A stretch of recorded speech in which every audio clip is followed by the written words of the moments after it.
आत्मा ने उसे एक पुरानी तिजोरी के बारे में बताया जिसमें उसके जीवन की सारी सच्चाई दबी हुई थी। अर्जुन ने अपनी पूरी ताकत लगाकर उस तिजोरी को ढूंढा और खोला। उसमें रानी के जीवन की सारी सच्चाइयां थीं, जिन्हें जानकर अर्जुन स्तब्ध रह गया। इस गोस्ट स्टोरी का अंत अब उसके हाथ में था। वह सारी बातें लेकर उसने गांव वालों को बताईं और रानी के साथ हुए अन्याय को न्याय दिलाने की कोशिश की। धीरे धीरे रानी की आत्मा को शांति मिली और उसने अर्जुन को धन्यवाद दिया। अर्जुन ने महसूस किया कि उसकी हिम्मत और सच्चाई ने न केवल एक आत्मा को मुक्ति दिलाई, बल्कि गांव के लोगों को भी एक डरावनी रात से मुक्त किया। इस गोस्ट स्टोरी के बाद अर्जुन गांव का हीरो बन गया और उसकी कहानी ने उसे अमर कर दिया।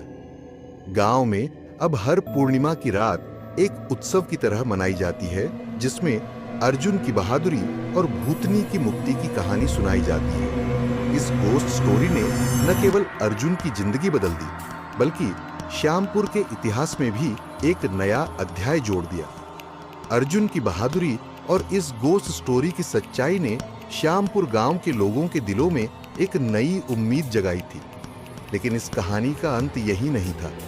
रानी की आत्मा को शांति तो मिल गई थी, लेकिन महल की दीवारों में छिपे कई और रहस्य अब भी उजागर होने बाकी थे।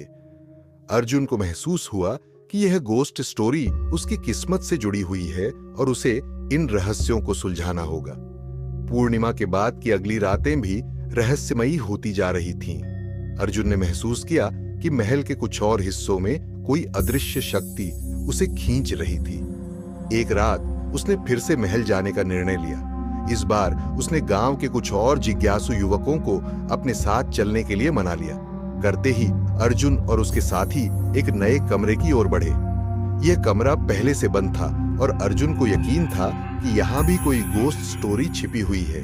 कमरे के अंदर एक पुराना चित्र लटका हुआ था, जिसमें एक आदमी और महिला को दिखाया गया था। अर्जुन ने गौर से देखा और पाया कि यह वही रानी थी जिसकी आत्मा को उसने शांति दी थी।